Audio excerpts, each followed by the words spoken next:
How you doing, everyone? Scott here, and this is going to be another CD and vinyl update. I've been off this week, so I had a bit of time to go out and have a proper dig around a couple of record stores, independently owned record stores, and found a pretty good haul. So I'm going to get straight into that. But first of all, to continue from my last video,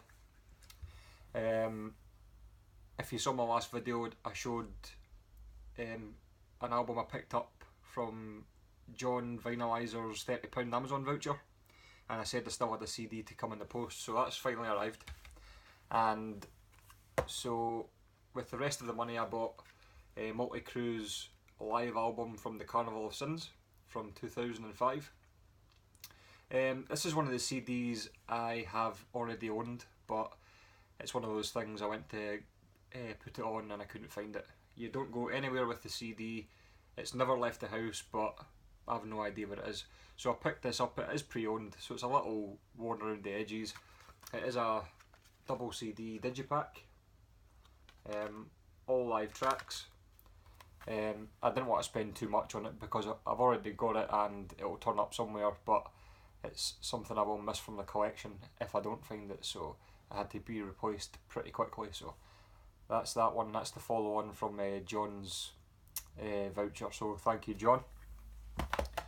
The next two I picked up from the record store, and the first one is a band that I'm not really heavily into, but I do own one of their albums from a recommendation through the VC, and I kind of want to get a bit more into their stuff, but I don't really know where to start, so I picked up this, and it's Scorpions Classic Bites, just like a compilation greatest hits kind of thing. So I thought I'd give this a spin and see where I am with that. So that's that one. And the last CD I picked up is actually another recommendation from a couple of guys in the VC. It was through my 50 subs contest entry videos, and two guys mentioned this album. It was their favourite 90s debut album, and I think it was Metal Mickey and Mr. Hall of Fame both had this as their answer, and it's Stone Temple Pilots and Core. I've obviously heard of the Stone Temple Pilots, but I've never really been heavily into their stuff, so I didn't aim to go out and buy this. I just saw it, it caught my eye, and it was £3, so I picked this up. I have listened to a couple of songs, and it is really good. I've not got all the way through the album yet, but so thank you for that, guys. So I'll move on to my vinyl. I had a pretty successful day with the vinyl. This is all from one shop. It's all in VG Plus condition. So I'll just get straight into it. First one I picked up was Twisted Sister and Stay Hungry. Absolutely classic album from 1984. On it you've got We're Not Gonna Take It and I Wanna Rock, which are two well known songs, and the Captain Howdy and Street Justice as well, which I think Dee Snider played Captain Howdy in the film Strangeland. It's like a horror film. So that was that one. Inside it's just your lyric sleeve and some credits with band pictures. So that's the first one. We've got a few to go. Next up is from Sabotage, and it's Fight for the Rock. Not one of their better albums, but I think it's still a decent album. I think it gets a bit of a bad rep off some people, but I think it's pretty decent. Maybe not as good as compared to some of the other stuff, but I think it's still a solid album, and I couldn't leave this in the shop either. So I don't think it's got any. So again, just lyrics on one side, blank on the other. So that's that. Sabotage.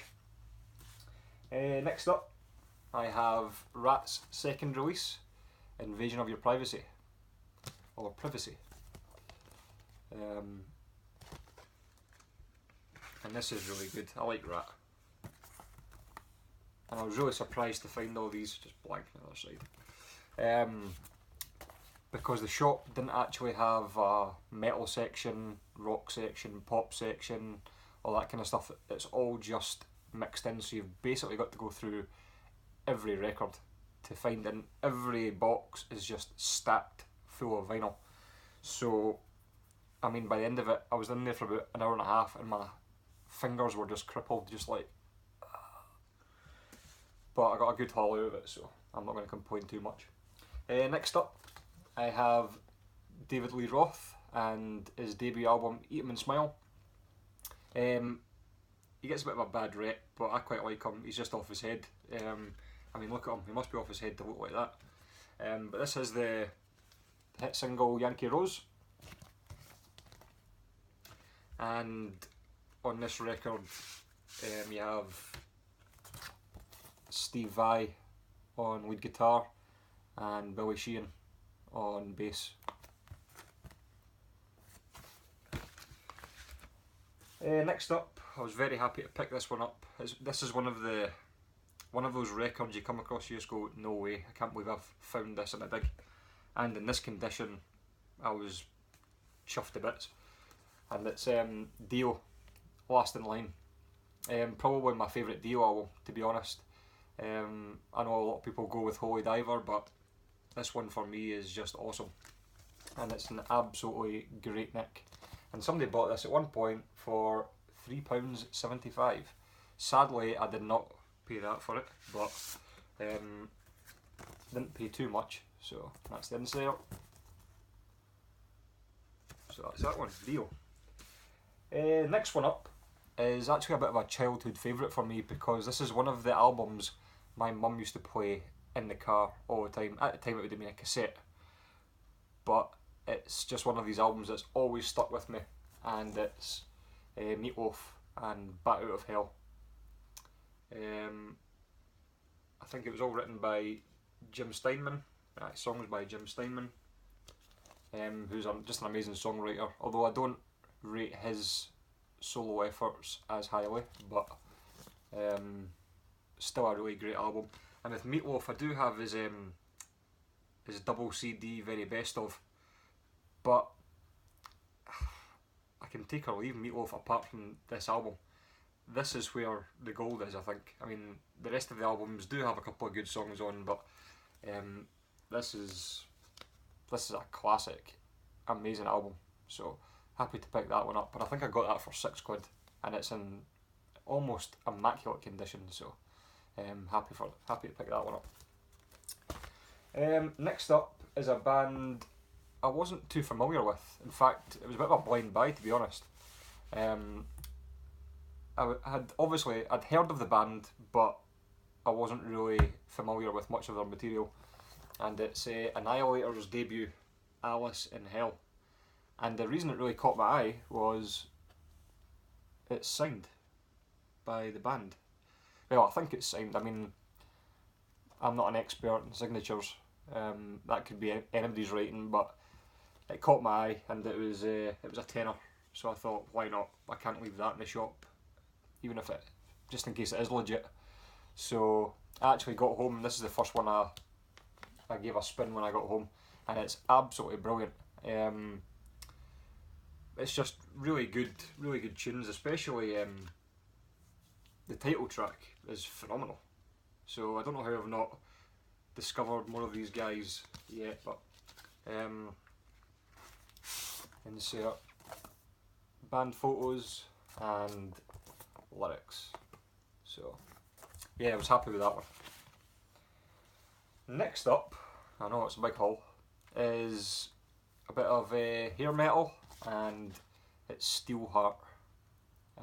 This is a great album, and it's got Michael Matejevich as the lead singer, and he provided the vocals for Mark Wahlberg when they filmed Rockstar. So all the singing elements in the film were recorded by Michael Matejevich, this boy here. Songs like I'll Never Let You Go, absolutely brilliant. If you give that a listen, It's like the ballad on the album, and his range is just absolutely phenomenal on that. So I think She's Gone is the other hit off this one. And there's two covers to this album. I'm not completely sure which one this is. I think this is the second cover. There's like an all black cover with just Steelheart, and there's this cover. I'm pretty sure this is the second cover, but I'm not 100%. But yeah, that was a really good pickup. And to find this in a record shop in Scotland, I was just like, I'll be having that, thank you. So that's Steelheart. And the next two are from Dokken. And the first one was Under Lock and Key. Absolutely great album. And again, these are just albums that, and these are all from the same shop. I was just like, I can't believe my luck. And I had to leave some in the shop because if I'd bought everything I wanted, it would have been over like 150 quid. So you've got the band there. I think this is their third studio release. I do like a bit of Dokken. So, but yeah, there was Black Sabbath, Accept, a lot of Magnum as well, but I'm not too familiar with Magnum, so I didn't want to just like jump on that. But yeah, really like loads of stuff that I could have picked up, but I didn't. And the last one I'm going to show is also Dokken, and it's their live album, The Beast from the East. I think this was recorded in 1988. Obviously in Japan. Comes on the gatefold with the double LPs.